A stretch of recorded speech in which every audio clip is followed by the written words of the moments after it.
Olá pessoal, tudo bem? Estamos juntos novamente, começando a última palavra deste domingo, a 19ª rodada do Campeonato Brasileiro. Amanhã termina o primeiro turno do Brasileirão, mas com o líder São Paulo e o Internacional também crescendo na competição. Comigo aqui no AUP deste domingo, Oswaldo Pascoal, Paulo Vinícius Coelho, Edmundo e Carlos Eugênio Simon. Todo mundo vai falar, mas rapidamente até o Morumbi, porque o líder do campeonato venceu mais uma partida, passou pela Chapecoense por 2-0.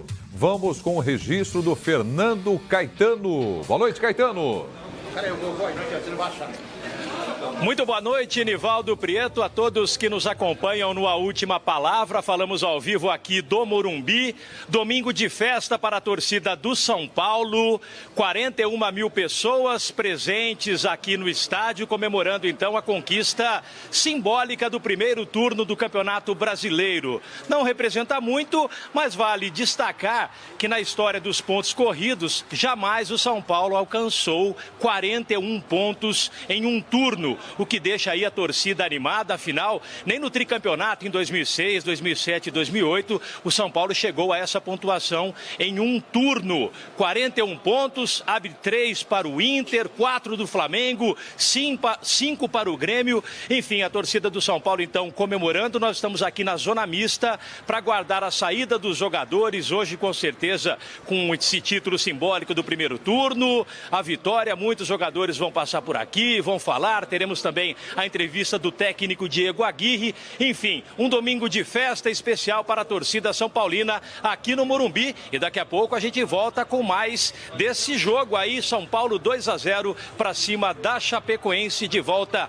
à liderança do Brasileirão, Prieto. Tá certo, então, Caetano, já com as estrelas aí do São Paulo, por enquanto, então, líder do Campeonato Brasileiro. Nós voltaremos já até o Morumbi. Então, o torcedor de São Paulo está feliz, torcedor do Grêmio está feliz, do Palmeiras e alguns outros preocupados. A gente vai falar de todo mundo aqui no programa. Você participa com a gente através do Twitter. Vamos colocar na tela aí o nosso endereço, a hashtag AUPFoxSports. Tá bom? Boa noite, Oswaldo Pascoal. Vamos falar do time do São Paulo, então, depois dessa vitória por 2-0 na Chape. Boa noite, Prieto. Boa noite, companheiros. Boa noite para você que está em casa vendo o jogo, né? Eu fiquei com a impressão que o jogo teria apenas 3 minutos. Não fossem as entradas dos titulares depois, do João Rojas, do Hudson, do Nenê no segundo tempo. Estava até conversando com o PVC. Eu fiquei com a impressão que o jogo só teria 3 minutos, porque o São Paulo jogou, fez 3 minutos e acabou o jogo. Acabou o jogo. São Paulo perdeu o interesse completamente pela partida.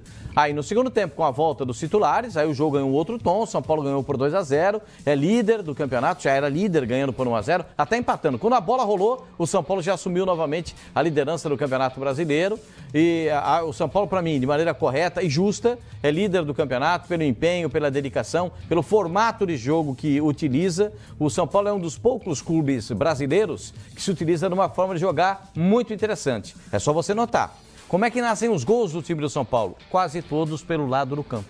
E é isso que a gente espera e muito mais ver o time do São Paulo. Essa passagem pela linha de fundo, a chegada da bola por dentro, o São Paulo vai muito bem com o treinador, com o Diego Aguirre, fazendo um trabalho muito bonito no São Paulo. Pois é, e PVC, tem mais um detalhe agora. É Campeonato Brasileiro e Campeonato Brasileiro para pensar o São Paulo. Ou seja, são 11 semanas livres para treinar.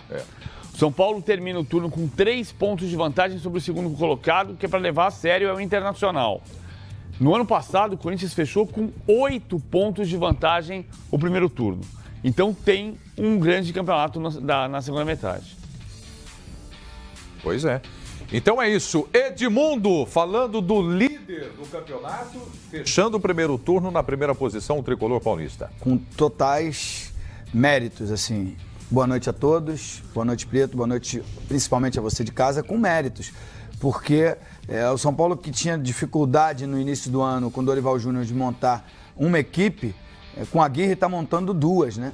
Porque o Pascoal tem razão, o São Paulo começou a 1000 por hora, marcou logo 1-0, mas encontra na figura de alguns jogadores como Lisieiro, Shailon, Luiz Fernando, Hudson. Não, eu tô falando só dos reservas que substituem os titulares. Os titulares o Trellis, então. Trellis. Então são renomados os titulares, os reservas nem tanto. Mas depois de um jogo muito difícil lá em Santa Fé, era normal você tirar algum dos titulares, preservar, mesmo que a pauta te botasse à frente a disputa da liderança do campeonato. Então, assim, é uma demonstração clara de que o Aguirre está com poder sobre o grupo, o grupo entendeu bem o planejamento, o que ele quer, e independente de quem vá a campo, o ritmo não diminui. A vantagem de você terminar um turno jogando em casa e contra um adversário que não vive um bom momento, faz parte. O São Paulo se aproveitou bem, ganhou jogos importantes fora de casa, como contra o Cruzeiro, como contra o Flamengo. E foram esses pontos importantíssimos que os técnicos geralmente não contam como vitória. A conta é a seguinte: 3 pontos em casa, um empate ou vitória fora de casa, dependendo do adversário. Contra adversários como Flamengo, Cruzeiro, você conta com um empate que vai te agradar e vai ficar de bom tamanho. Ele conseguiu vitórias maiúsculas e essas vitórias lideram a liderança merecida, porque a pergunta que está aí na tela, eu acho que a gente vai escolher o melhor jogador do primeiro turno, alguém do São Paulo. Perfeitamente. Semana passada nós fizemos só um exercício aqui no AUP, não era o Pascoal que estava aqui, era o Zinho. Um exercício de projeção da rodada desse final de semana. Alguém aqui disse que o Flamengo poderia perder e que o São Paulo poderia vencer? Alguém disse isso aqui na bancada semana passada? PVC. Eu disse que o Flamengo podia perder e o São Paulo podia ganhar o jogo e abrir a vantagem. Mas na sexta-feira eu achava que o Flamengo ia ganhar o jogo. E o Flamengo perdeu o jogo bem perdido. Aliás, na sexta a gente no programa do Expediente Futebol, eu disse o seguinte: olha, para mim o Flamengo não ganha do Atlético Paranaense. Não ganha faz 44 anos. Não ganha do Atlético Paranaense. Pela ascensão do Atlético Paranaense, a gente teve a oportunidade de ver, e eu tive a oportunidade de trabalhar no jogo do Atlético Paranaense contra a equipe do Peñarol, do Uruguai. O time toca bola, o time sabe jogar. O time é desenvolto. Eu não vi o Flamengo como favorito na partida contra o Atlético Paranaense, não. Favorito e achei não até seria. que o resultado ficou barato pro Flamengo. Tá bom, mas você durante essa semana, você por acaso fez essa projeção? Que o Flamengo perderia e o São Paulo venceria? O São Paulo, para mim, venceria em casa da Chapecoense. Ninguém mais na mesa aqui levanta a mão? Não, ninguém falou? Claro que eu também. A gente faz uma projeção em cima do que você tem de retrospecto.